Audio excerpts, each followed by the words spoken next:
Here is a comprehensive list of the many differences between the original Undertale demo and the final release. During this video, I play this on the original release of the demo found on archive.org from May 23rd, 2013. It received an update on June 5th, 2013, and this version is still up to download on the official Undertale website to this day. The only notable difference between the May 23rd and June 5th releases is the addition of the quitting text appearing when holding escape. In the original demo, just pressing escape once will quit the game. I'm not exactly sure if there are any more differences, but let me know if there are. Many assets are different and apparent just from booting up the game. The intro screen shows a looks instead of the final game's faceless boss monster. The screen shows up again in the final release before the fight against Photoshop Flowey.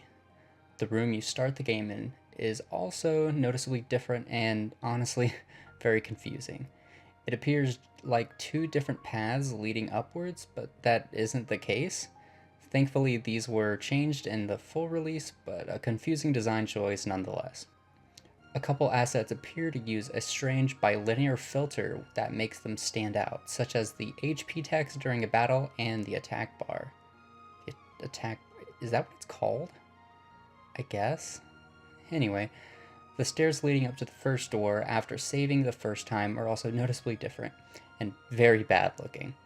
And the leave tiles in the room with the bowl of monster candy appears to be cut off slightly.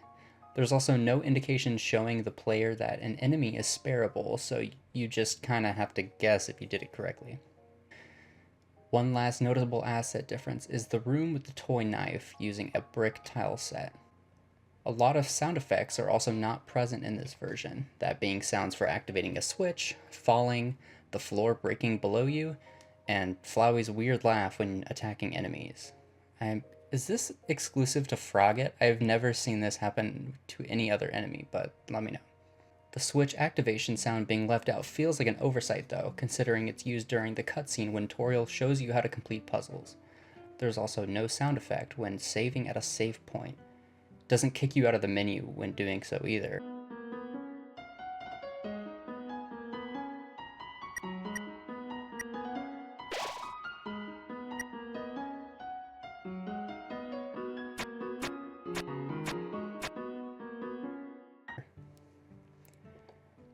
This version also has some strange bugs and other oddities that actually ruined my runs the first time I played through it. The first oddity is the difference in how the frisk dance works. In the demo, frisk stays in the up position, but the entire camera shakes rapidly. I don't believe this was patched out for epileptic reasons, rather the entire movement system was altered in the final release, causing this difference. Holding left or right and pressing in another direction causes frisk to turn in that position while still heading in the desired direction. When I recorded my playthrough, I attempted to do a pacifist and genocide run, and funnily enough, failed both. Would you believe me if I told you this was because of the same enemy both times? Vegetoid in the demo has no dinner option, which in the full release allows you to eat green attacks that cause Vegetoid to be spared. I tried every other option and there didn't seem to be a way to spare Vegetoid. Granted, I probably could have fled from the battle, but I got a little hungry. Flowey even commented on how cruel this was at the end of my playthrough. I guess I touched a nerve hurting innocent plant life. Now in my genocide playthrough, I went out of my way to kill both underworld Vegetoids?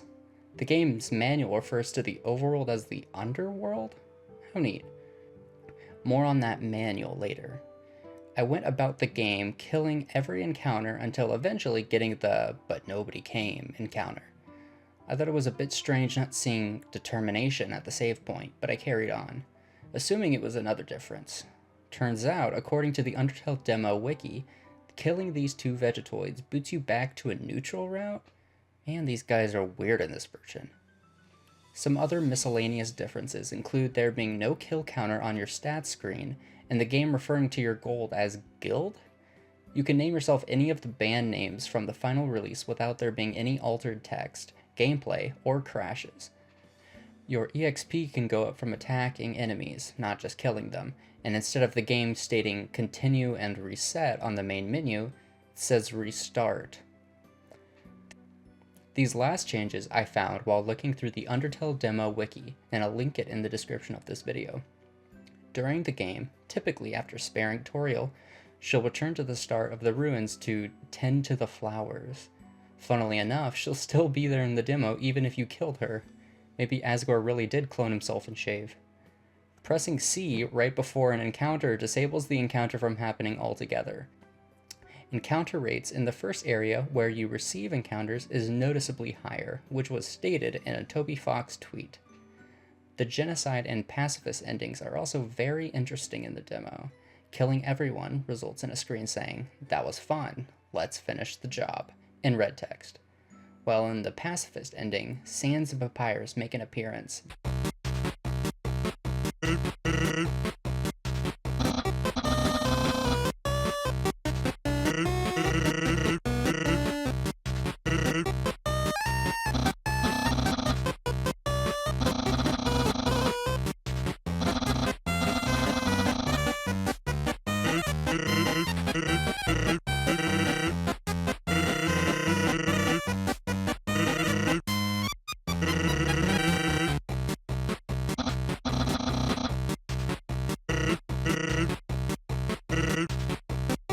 The Comic Sans font Sans uses is also using the strange bilinear filtering. Now for the biggest difference, the manual. This was not included in the final release due to the version of GameMaker used having more restrictions on altering external files. Now, you may be thinking, why would a manual need to be altered? Because, depending on what you do in-game, the manual actually changes. I didn't know this going into the demo, read it in the beginning, and reread it after killing Toriel, and reaching the ending. Flowey appears on the final page after killing Toriel, grinning, with the text saying, "You didn't even try to spare her, you murderer." He disappears if you spare her, with text reading, "Don't get too cocky." And after getting the genocide ending, all pages of the manual will be replaced with an Undertale logo, besides the final one, only showing an image of Flowey without a face. It's a shame this didn't appear in any capacity in the full release, but it makes sense given the context. These are all the differences I could find while playing through the demo. If I missed anything interesting or boring, let me know in the comments. I plan on doing another one of these for Deltarune's survey program release of Chapter 1, so subscribe if you're interested in seeing another video like this one. Also, if you like this video, I'd really appreciate it if you clicked like. That's all for now. Later, alligator.